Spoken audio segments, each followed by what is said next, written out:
Jika kita mendengar kata alas mantingan, tentu saja pikiran kita akan seketika mengarah ke arah jalur hutan yang menghubungkan antara Jawa Timur dan Jawa Tengah. Dan sudah menjadi rahasia umum jika di jalur tersebut dikenal sebagai jalur yang cukup mistis. Hal itu dikuatkan dengan banyaknya kesaksian warga atau pengguna jalan yang mengaku pernah mengalami hal-hal yang tidak masuk di akal. Dan semua hal-hal tersebut tentu saja bisa dengan mudah kalian baca atau kalian ketahui beritanya di portal-portal media yang juga sudah sempat beberapa kali diangkat beritanya. Dan dalam kesempatan kali ini saya akan mengajak kalian untuk mendengarkan pengalaman narasumber ketika dia melewati jalur alas mantingan. Di situ ketika dia melewati alas mantingan, dia bertemu dengan warung makan yang ternyata warung makan tersebut adalah warung makan setan.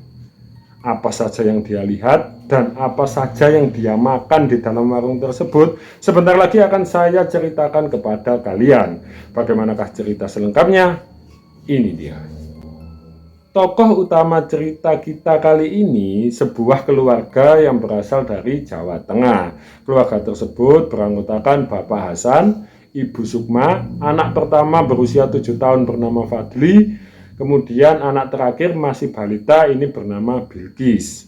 Waktu itu keluarga tersebut hendak menuju ke Jawa Timur, yaitu mengunjungi orang tua Ibu Sukma yang kebetulan memang asli di Jawa Timur. Hari itu keluarga ini memang memutuskan untuk berangkat ke Jawa Timur pada waktu malam hari, teman-teman.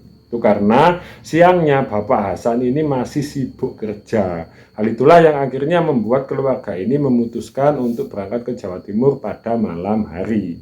Dan di sini Bapak Hasan ini baru pengalaman pertama kali ya ke Jawa Timur menggunakan kendaraan pribadi. Karena sebelumnya biasanya kalau Bapak Hasan dan Bu Sukma ini mudik ke Jawa Timur, mereka selalu menggunakan kendaraan umum. Kadang juga naik bus, kadang juga naik kereta api. Dan entah kenapa waktu itu mereka ini tiba-tiba memutuskan untuk membawa mobil pribadi. Dan singkat cerita, sekitar pukul 7 malam mereka meninggalkan Jawa Tengah dan menuju ke Jawa Timur.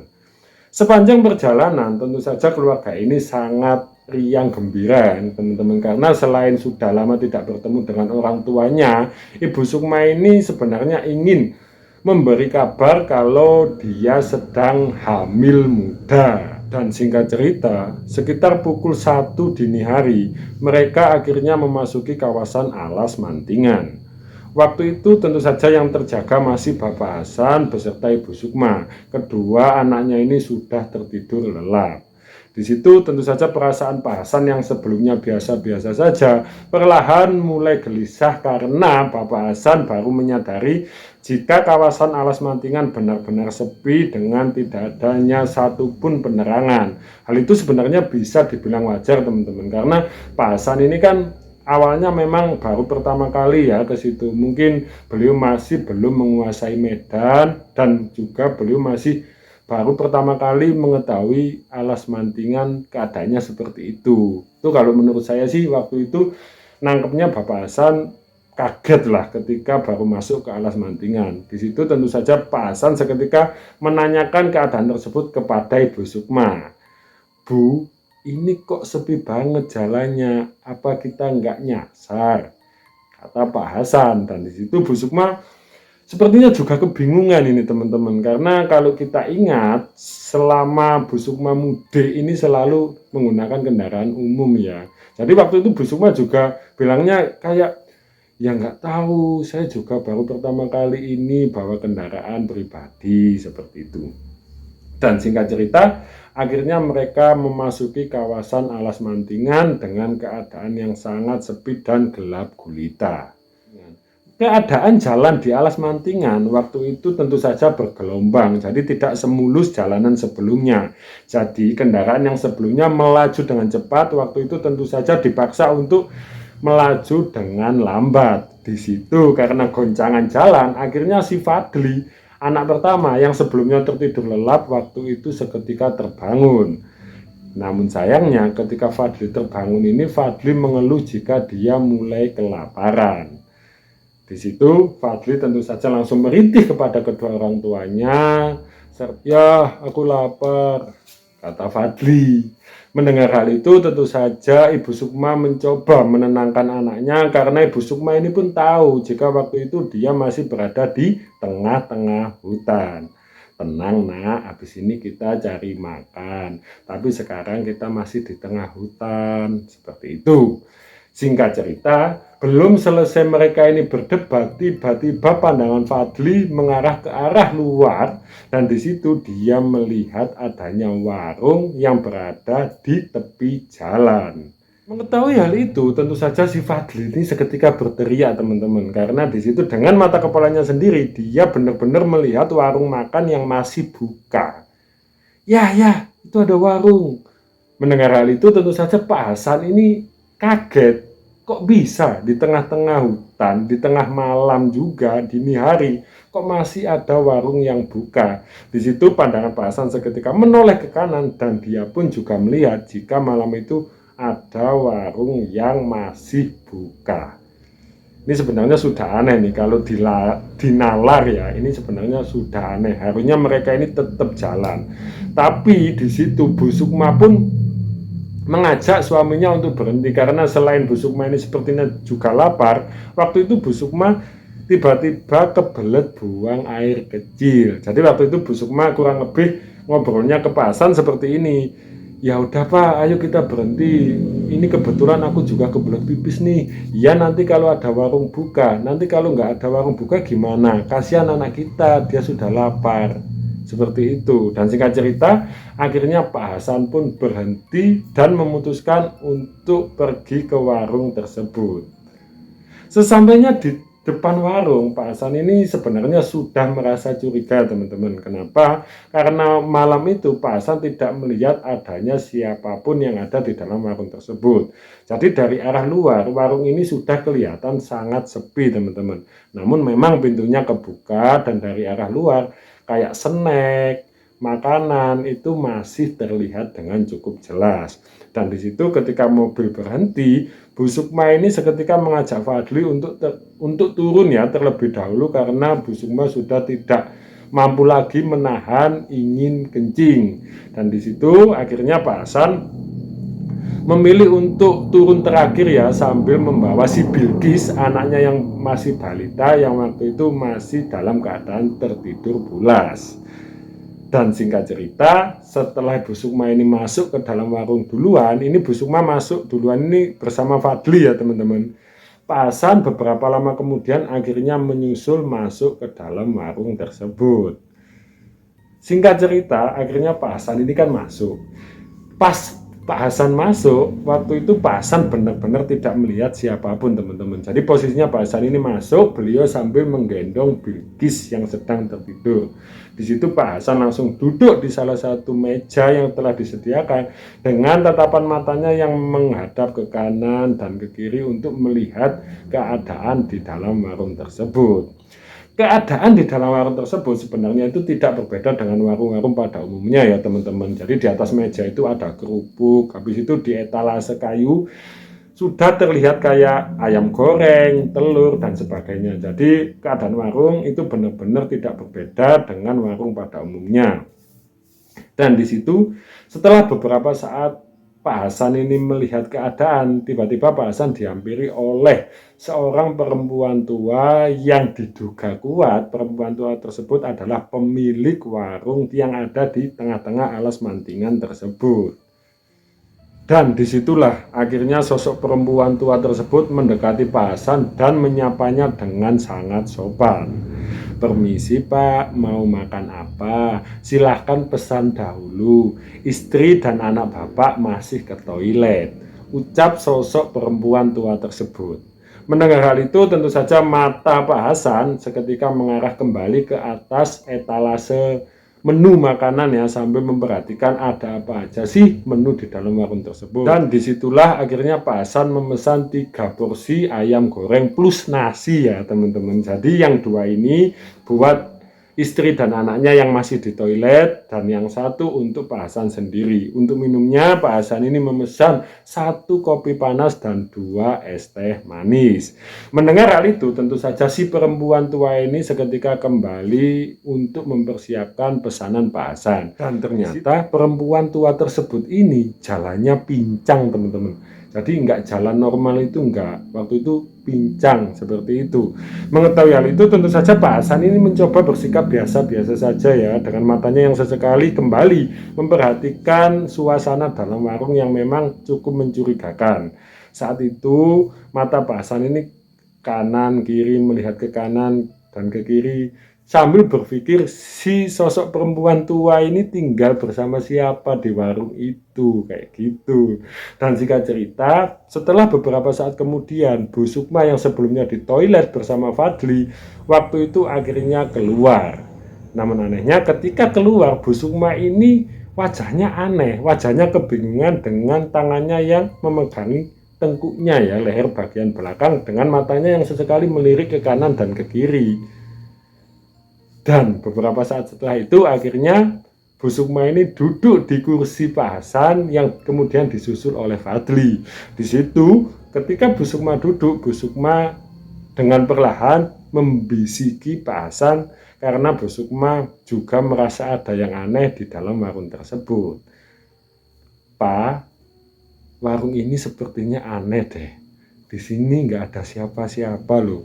Yang ada cuma nenek-nenek. Nah, terus yang masak siapa? Seperti itulah ya kurang lebih. Mendengar hal itu tentu saja Pak Hasan ini hanya diam, teman-teman. Tentu saja dengan perasaan yang sudah campur aduk tidak karuan.